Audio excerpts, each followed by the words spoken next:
की श्री नर्मदा मैया की जय। बोलिए दूधाधारी जी महाराज की जय। श्री परमहंस जी महाराज की जय। श्री सद्गुरुदेव भगवान की जय।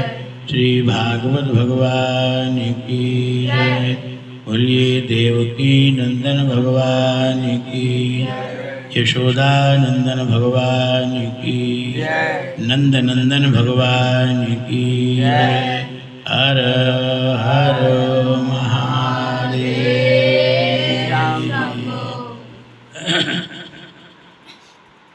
बड़े सौभाग्य का विषय है, आप लोग इस समय श्रीमद् भागवत का पारायण कर रहे हैं और उस पारायण का आज चतुर्थ दिवस, चौथा दिन है। और चौथे दिन का नियम है कि आदौ बाराह चरितम, द्वितीय भरतावधि, तृतीय नारसिंहांतम, चतुर्थे कृष्ण जन्मनि।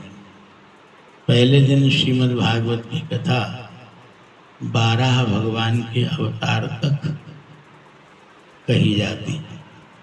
12 भगवान का अवतार यानी महात्म की कथा और प्रथम स्कंद की कथा। प्रथम स्कंद में 3 प्रकरण हैं। अब पूरा भागवत सुना देते। पहला प्रकरण है सूत शौनक संवाद। ये 3 अध्यायों में है। इसमें सूत जी महाराज से शौनकादि ऋषि प्रश्न करते और उनके मुख्य 6 प्रश्न हैं। किम श्रेयः शास्त्र सारः कः स्वावतार प्रयोजनम। भगवान के अवतार का प्रयोजन क्या है, मनुष्यों का कल्याण किस में है, और भगवान के कितने अवतार और भगवान के कर्म क्या हैं, और ये धर्म किसकी शरण में गया। ये सूत जी महाराज से शौनकादि ऋषियों ने प्रश्न किया। ये प्रथम प्रकरण भागवत का है। तो उनमें से सूत जी शौनकादि से कहते हैं, बोले सबई पुंसाम परो धर्म यतो भक्ति रधोक्षजे आहे तो क्या प्रतिहताय आत्मा संप्रसिद्ध। बोले मनुष्यों का परम कल्याण परम धर्म का पालन करने में, और परम धर्म है बोले जो अधोक्षर भगवान है उसकी भक्ति करना। हम लोग भक्ति कर रहे हैं जन्म से ही, कई जन्म बीत गए। कभी माँ की, कभी पिता की, बाप पिता की भक्ति, कभी पत्नी की भक्ति, कभी भाइयों की भक्ति। भक्ति का कोई ऐसा रूप नहीं है। भक्ति शब्द भज सेवायाम धातु से बना। सेवा करना ही भक्ति है। कभी पिता की सेवा करते हैं, कभी माँ की सेवा करते हैं, कभी भाइयों की सेवा करते हैं, कभी बेटों की सेवा करते हैं, कभी पत्नी की सेवा करते हैं, कभी अन्य रिश्तेदारों की सेवा करते हैं। भक्ति के अंतर्गत आता है। किंतु इस भक्ति में नानात्व है, अनेकता है, और इस अनेकता में स्थिरता नहीं हो पाती। हम किसी की भी सेवा करें और उसको पूर्ण संतुष्ट कर सकें, ये बात संभव नहीं। एक महिला घर में भोजन बनाती है, सबका सेवा भाव है।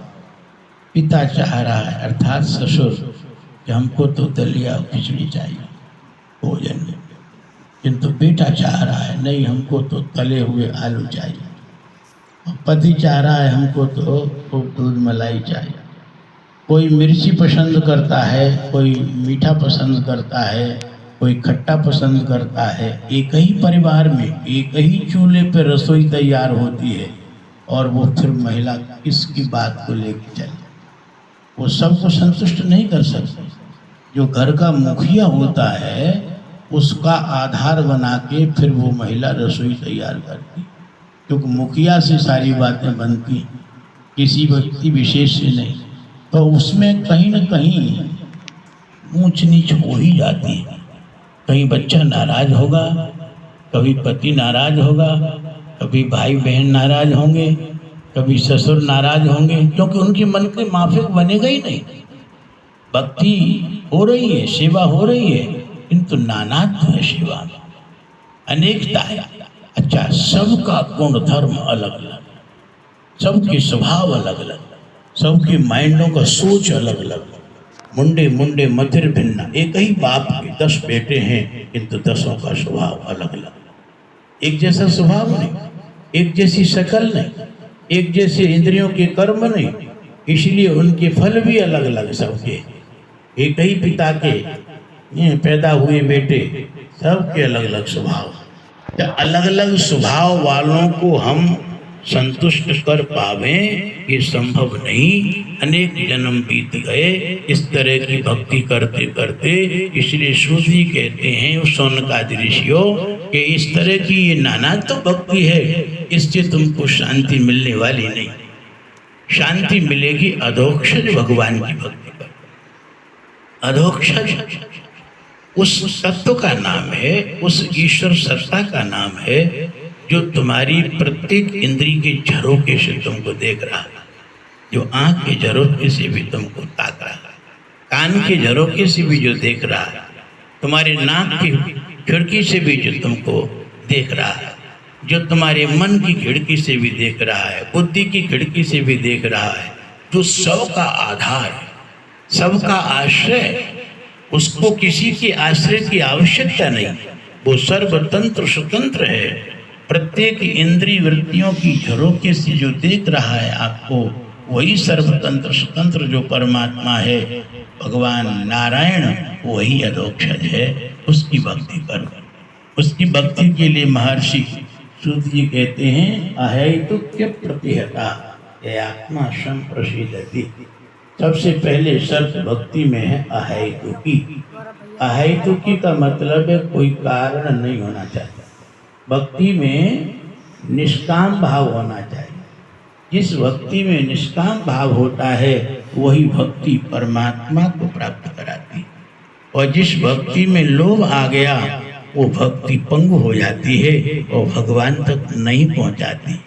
बिना ही कारण के जो भक्ति होती है वो भक्ति भगवत प्रापक होती। और दूसरी शर्त रखी अप्रतिहता। अप्रतिहता का तात्पर्य है कि बीच में रुकावट नहीं आना चाहिए। आपने 15 दिन तो भक्ति की और उसके बाद 10 दिन ऐसा आराम में चले गए, नहीं, गैप नहीं होना चाहिए। निरंतर भक्ति, जैसे नर्मदा की धारा में कोई गैप नहीं है। नर्मदा की धारा रात दिन अनवरत प्रवाहित होती है, एक सेकंड को भी विच्छिन्न नहीं होती। ऐसे ही भगवान की भक्ति आपकी प्रत्येक इंद्रिय के द्वारा, अंतःकरण की प्रत्येक वृत्ति के द्वारा, जिस तरह से समुद्र में दौड़ी दौड़ी नदियां जाती हैं, ऐसे ही हमारी प्रत्येक इंद्रिय की चाल भगवान की तरफ होवे। यही भक्ति। आंख भी भगवान को देखे, जगत के रूप में भगवान ही भाषित हो, कान भी भगवान को ही सुने, नाक भी भगवान को ही सुने, जीभ भी भगवान का ही स्वाद ले, मन भी भगवान का ही संकल्प करे, बुद्धि से भगवान का विचार हो। नदियों की तरह जैसे समुद्र की ओर नदियों की चाल है, ऐसे ही प्रत्येक वृत्ति की निरंतर चाल भगवान की तरफ होना, यही भक्ति का स्वरूप है। ऐसे शीघ्र ही क्या होगा? आत्मा संप्रसिद्धति। आपकी आत्मा में परम शांति, परम स्थिरता, परम ठहराव। शांति के लिए ही हम अनंत जन्मों से भटक रहे। हमको शांति चाहिए और शांति से ही जुड़ा हुआ सुख है। सच्चा सुख शांति में मिलता है। अशांतस्तु कुतः सुखम। जिसके अंदर अशांति है उसके पास सुख कहाँ है? इसलिए शांति चाहिए, और शांति मिलती है वो परमात्मा की अहैतु की भक्ति से। ये पहला उत्तर है। ऐसे 6 प्रश्नों का उत्तर दिया। आगे दूसरा प्रकरण नारद और व्यास का है। 3 अध्यायों। नारद जी ने पूर्व जन्म की पूरी कहानी व्यास को सुनाई और चतुश्लोक की भागवत सूत्र रूप में दी। तीसरा प्रकरण भागवत का प्रथम स्कंद का बोले परीक्षित और सुखदेव जी का संवाद, ये 13 अध्याय में वर्णन किया गया है। सुखदेव जी राजा परीक्षित से मिले हैं और उन्होंने अपना आमरण अनशन जो व्रत धारण किया था मृत्यु पर्यंत, अब हम अन्न जल ग्रहण नहीं करें, हमको बस मौत से डर लग रहा है, अब आप कृपा करके हमको ऐसा दिव्य ज्ञान दीजिए जिससे मौत का भय नष्ट हो जाए। तो मौत करने का विज्ञान है भागवत। मौत को सुलझाने की, भ्रांति को मिटाने का ज्ञान है भागवत। भागवत किस्सा कहानी का समुच्चय नहीं है। भागवत के द्वारा जो मृत्यु का जो भय है वो सदा सदा समाप्त हो जाता है और सर्वत्र भगवत दर्शन होने लग जाता है, सर्वत्र भगवत बोध होने लग जाता है। भागवत दूसरे स्कंद में ब्रह्मा के द्वारा सृष्टि का तत्व सृष्टि हुई ब्रह्मा के द्वारा, और ये तपश्चर्या और परमात्मा की साक्षात्कार, उसके बाद भगवान के आदेशानुसार ये जगत की सृष्टि ब्रह्मा ने की। किंतु ब्रह्मा ने सृष्टि भी भगवान के आदेश से की। उसमें भी सबसे महत्वपूर्ण कार्य ये रहा कि पहले भगवान नारायण ने ब्रह्मा को पावर दी। बिना पावर की सृष्टि होती नहीं, और वो पावर 100 साल तप करने पर ब्रह्मा को जो सामर्थ्य मिला साक्षात्कार, अगले 100 साल जब तप किया तब सृष्टि रचने का पावर मिला। सृष्टि तो रचने लगे, ब्रह्मा घबरा गए। जिस तरह से पिछले कल्पों में सृष्टि की थी, तब मनुष्यों की जो कंडीशन देखी थी, पत्नी में उलझ गए, माँ बाप में उलझ गए, बेटों में उलझ गए और पतन हो गया, सर्वनाश हो गया। बेटों का चिंतन करते करते शरीर छूटा, बेटा कुत्ते की योनि में गया है, कुकर्म के कारण बाप को भी कुत्ते की योनि में जाना पड़ा चिंतन के द्वारा। ध्यान देना, ये बड़ी खतरनाक कंडीशन बनी। ब्रह्मा व्यामोह को प्राप्त हो गए, घबरा गए कि जैसे गृहस्थ लोग कहीं मोह में फंस के और अपने परिवार के सदस्यों का चिंतन करते करते शरीर छोड़ते हैं, तो उनके भी जीवात्मा कर्मानुसार निम्न योनि में जाते हैं, तो उनको भी निम्न योनि जाना पड़ेगा। तो हमको भी कहीं ऐसी दुर्गति तो नहीं हो जाएगी, मैं क्यों सृष्टि करूं, मना करने लगे। तब भगवान नारायण ने चतुश्लोकी भागवत सिखाई। बोले ब्रह्म जीव जगत और माया, इसका वास्तविक स्वरूप क्या है, परमात्मा क्या है और माया क्या है, जगत क्या है, जीव क्या है, इसका यथार्थ दर्शन ब्रह्मा को कराया। मूल भागवत तो एक ही श्लोक है जो कि अहमेवास्मि पात्रे नान्यत् यत् सत्सत् परम पश्चादहम यदि तच्चो यो शिष्य सोस्मि हम। बोले जो पहले था, पहले जो वर्तमान में अभी दिख रहा है, ये कुछ भी नहीं था, केवल परमात्मा ही परमात्मा था। परमात्मा ही परमात्मा सृष्टि के पूर्व में था, और सृष्टि के रूप में जो भी दिख रहा है ये भी परमात्मा ही परमात्मा है। और सृष्टि जब नहीं रहेगी तब भी परमात्मा ही परमात्मा रहेगा, परमात्मा के अलावा और कुछ नहीं है। बस भागवत कितनी है, यही भागवत है। भूत भी भगवान, भविष्य भी, वर्तमान भी भगवान ही भगवान, कारण भी भगवान, निमित्त भी भगवान, उपादान भी भगवान। जैसे सोना नहीं, बोल जीवर नहीं बने थे तब सोने का बिस्कुट था 24 कैरेट का, अब जेवर बन गए तो भी सोना रहा, और जेवर जब मिटे पसंद नहीं आया तो भी सोना ही सोना रहा। जेवर के न बनने पर भी सोना था, जेवर के बनने के रूप में भी सोना था, और जेवर मिटे तब भी सोना था। ऐसे ही जगत नहीं था तब भी भगवान थे, और जगत के रूप में जो दिख रहा है ये भी भगवान है, और जगत जब नहीं रहेगा, महाप्रलय को प्राप्त हो जाएगा, तब भी भगवान ही भगवान रहेंगे। मिट्टी तो थी, घड़ा नहीं था, घड़े के पहले मिट्टी थी, किंतु जब घड़ा बन गया तब भी मिट्टी का ही रहा, वो सोने का, लोहे का, पीतल का नहीं बना, मिट्टी का ही रहा घड़ा। घड़ा का उपयोग कर लिया, जब घड़ा मरा, मिटा, फूटा, तब भी मिट्टी रहा। ऐसे ही ये परमात्मा है, परमात्मा के द्वारा ही सारा ब्रह्मांड बन जाता है, और परमात्मा के रूप में ही सब भाषित होता है, और अंत में परमात्मा में ही सब लीन हो जाता है। ये पहला ही भागवत का मुख्य सिद्धांत है। पर भगवान ही है और कुछ नहीं है, तो जगत दिख क्यों रहा है? ये माया के कारण। माया नाम रूप को लेकर के परमात्मा, जैसे जेवरों के नाम और रूप अलग अलग होते हैं, आकार और शक्ल नाम अलग अलग होते हैं, ऐसे ही नाम रूप से ये जगत दिख रहा है। नाम रूप खत्म होते ही शुद्ध परमात्मा ब्रह्मा को बोध हो गया। सृष्टि से तीसरे स्कंद में सृष्टि का बहुत वर्णन पूरा, यानी ब्रह्मांड के वर्णन के साथ साथ सबसे पहले परमात्मा ने त्रिगुणमयी माया को प्रकट किया। अहम बहुश्याम प्रजाएम, मैं अकेला हूँ बहुत हो जाऊँ। तुरंत ही परमात्मा त्रिगुणातीत पुरुष ने त्रिगुणमयी माया के घरों में चिदाभास रूपी बीज को बोया। तुरंत महत्व प्रकट हो गया, फिर अहंकार प्रकट हुआ। अहंकार के 3 तरह के परिवार, सात्विक राजस तामस। सात्विक परिवार बना मन इंद्रिय देवता, तो राजस से इंद्रिया बनी, तामस से आकाश, आकाश से वायु, वायु से अग्नि, अग्नि से जल, जल से पृथ्वी। विस्तार तत्वों का हुआ। इसी तत्वों को मिला करके 24 तत्व जो रहे उसको विराट रूप बना, और विराट से ही का प्रादुर्भाव हुआ। ये सृष्टि का आदि चरण रहा। इसमें ब्रह्मा का कोई कर्तव्य नहीं रहा। किंतु जब दूसरी सृष्टि बनी, जो अविद्या की सृष्टि, ये बड़ी खतरनाक बनी। अविद्या की सृष्टि में सबसे पहले अंधकार बना। वो अंधकार बनते ही हमारी चाल एकदम उल्टी हो गई। हमारी बुद्धि में अंधकार, मन में अंधकार, चित्त में अंधकार, अहंकार में अंधकार, सर्वत्र अंधकार ही अंधकार। तो उस अंधकार के कारण हम जिस दिशा में हमको चलना चाहिए था उसमें नहीं चल पाए, विपरीत दिशा हमारी हो गई। अंधकार माने तम, तमश्चाज्ञान वृत्तयः, अज्ञान की वृत्तियां हमारे अंदर उत्पन्न हुई। और अंधकार के द्वारा एक ही क्षण, एक ही झटके में फिर क्या बना? उसके बाद बनता है मोह।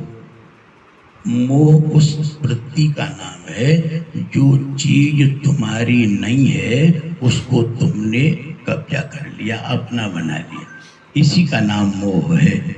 मोह माने जो वस्तु तुम्हारी हो सकती नहीं, कभी हुई नहीं, होने की संभावना नहीं, और कभी तुम उसको अपनी बना के रख सकते नहीं, उसको तुमने अपना मान लिया, यही मोह है।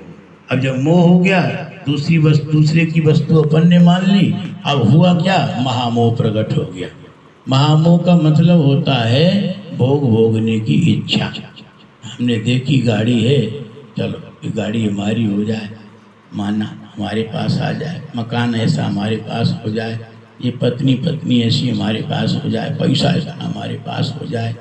ये इच्छाएं प्रकट हुई, और जैसे इच्छाएं प्रकट हुई तो तुरंत इच्छाएं पूरी तो किसी की होती है नहीं, होती नहीं है। ऐसा संसार में नियम है, इच्छाएं सदैव अधूरी रहती, पूरी होती नहीं। जब इच्छा पूरी होने में रुकावट आई तो क्रोध उत्पन्न हो गया, फिर झुंझलाहट, अरे बड़ा चिड़चिड़ापन, इच्छा पूरी नहीं हो रही। छोटी सी बच्चे की इच्छा यदि बढ़िया गाड़ी खरीदने की है और नहीं दिला पा रहे तो बच्चा अनबोला हो जाएगा, क्रोधित हो जाएगा। इच्छा जब जब हमारी पूरी नहीं होती तब तब हमको क्रोध आता है। ये विषय भोग की इच्छा जब होती है वो पूरी नहीं हुई, विषय भोग माने महामोह, और इच्छा पूरी नहीं होना ये कामेश्वर माने क्रोध। और जहाँ क्रोध आया तुरंत तुम्हारी बुद्धि मटिया मेट हो जाती है। क्रोध बुद्धि के ज्ञान को खाता था, जैसे पशु घास को खाते हैं, ऐसे ही क्रोध का भोजन है ज्ञान। तुम्हारी बुद्धि में कितना ही जबरदस्त ज्ञान हो, चाहे वेदों का, शास्त्रों का, पुराणों का, नाना प्रकार के विषयों का, किंतु जब क्रोध आता है तब तुम्हारे सारे ज्ञान को चौपट कर देता है। क्रोध ज्ञान का भोजन करता है। जब ज्ञान ही नष्ट हो गया, अज्ञान छा गया, तब तुम जब मरने लगे, मरते समय तुमने अपने शरीर को अपना रूप मान लिया, तो यही अज्ञान का वास्तविक स्वरूप है। शरीर अलग है, आत्मा अलग है। अज्ञान के कारण तुम अपने शरीर को अपना रूप मानने लगे और मरने लग गए। मरे मरे मरे मर गए, ये अंधता मिश्र है। आप मरते नहीं हो, आत्मा मरती नहीं है, मरता शरीर है, किंतु मरते समय अज्ञान के कारण अपने आप को मरना मान लेना, यही अंधता में श्रेय। ये पंचपर्वा अविद्या प्रकट हुई तब ब्रह्मा को बड़ा दुख हुआ। नारायण का ध्यान किया, भगवत ध्यान को तेन मनसान्याम ततो सृजत। मन भगवान नारायण का ध्यान किया, फिर मन से सृष्टि बनाई। 4 बेटे बनाए, सनक, सनंदन, सनातन, सनत कुमार, ये सब ब्रह्मज्ञानी। उन्होंने सृष्टि रचने का ब्रह्मा ने आदेश दिया, उन्होंने मना कर दिया। नैक्षण मोक्ष धर्माणो वासुदेव परायणा, बोले हम तो भगवान की भक्ति करेंगे, हमको नहीं चाहिए संसारी गृहस्थ। क्रोध आ गया ब्रह्मा को, तो ब्रह्मा के मस्तक से भगवान रुद्र का प्राकट्य हुआ। जब क्रोध को रोकना चाहा, इस तरह से रुद्र की सृष्टि हुई। ब्रह्मा के शरीर से, आंखों से अत्रि, मन से मरीचि, छाया से करदम, हाथ से क्रतु, नाभि और कान से पुलह, पुलस्त्य आदि ऋषि उत्पन्न हुए। इस सृष्टि का बहुत विस्तार हुआ। 3रा स्कंद सृष्टि का विस्तार का है, 4था स्कंद और सृष्टि का और विस्तार हुआ। स्वयं मनु शत्रुपा, उनकी जो है संतान प्रिव्रत, उत्तानपाद, और उनके जो है तीनों बेटियां आकुति, देवहूति, प्रसूति, इनकी पूरी वंश परंपरा का बहुत विस्तार से वर्णन है। उत्तानपाद का वंश ध्रुव जी से आगे कई पीढ़ियां और चला है, और अंतिम राजा हुए हैं ये उत्तानपाद के वंश के पूरे दक्ष। दक्ष के बाद वंश खत्म हो गया। उत्तानपाद के ध्रुव और ध्रुव के उत्कल, उत्कल नहीं राजा तो बत्सर हुए, बत्सर के पुष्पार्ण, पुष्पार्ण के विष्णु, विष्णु के चक्षु, चक्षु के उल्मुख, उल्मुख के राजा अंग हुए, और अंग बड़े धार्मिक राजा थे।